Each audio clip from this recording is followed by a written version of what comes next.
3 মাস ধরে আলোচনার পর বাংলাদেশি পণ্যের ওপর থেকে মাত্র 2% শুল্ক কমিয়েছে যুক্তরাষ্ট্র।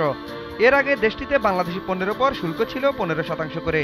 সোমবার 35% শুল্ক নির্ধারণ করে প্রধান উপদেষ্টা ডক্টর মোহাম্মদ ইউনূসকে চিঠি লেখেন যুক্তরাষ্ট্রের প্রেসিডেন্ট।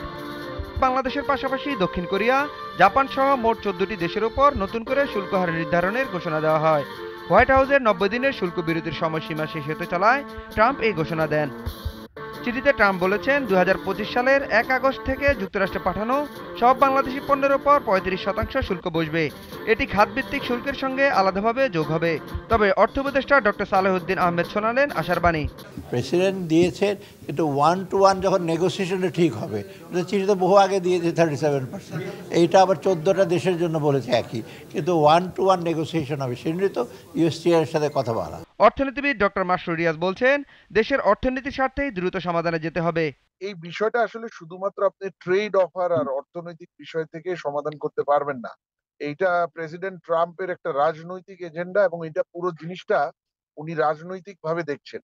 এবং এইটার যে টেকনিক্যাল সলিউশন, যেমন ইউএস ডিপার্টমেন্ট অফ কমার্স বা ইউএসটিআর, আমরা মনে করছি যে তারা সমাধানটা দিতে পারবে।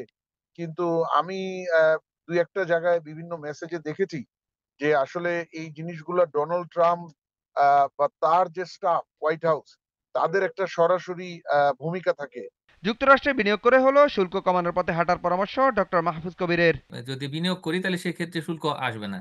তো বাংলাদেশে অনেক শিল্প আছে, মানে গার্মেন্টস এর ক্ষেত্রেও, যেটা হাই এন্ড এর গার্মেন্টস, তো সেটার ২-১ টা কারখানা কিন্তু বাংলাদেশ থেকে মার্কিন যুক্তরাষ্ট্রে কিন্তু স্থাপন করা যায়, এবং এর পাশাপাশি আমাদের ফার্মাসিউটিক্যাল আছে, আমাদের কিন্তু ফুড প্রসেসিং আছে, প্লাস্টিক আছে, স্টিল আছে, সবই কিন্তু মার্কিন যুক্তরাষ্ট্রে বিনিয়োগ হতে পারে। তো সেটা হলে যেটা হবে যে তো প্রেসিডেন্ট ট্রাম্প ওইটাই চান যে ওইখানে কর্মসংস্থান হোক, ওইখানে বিনিয়োগ যাক।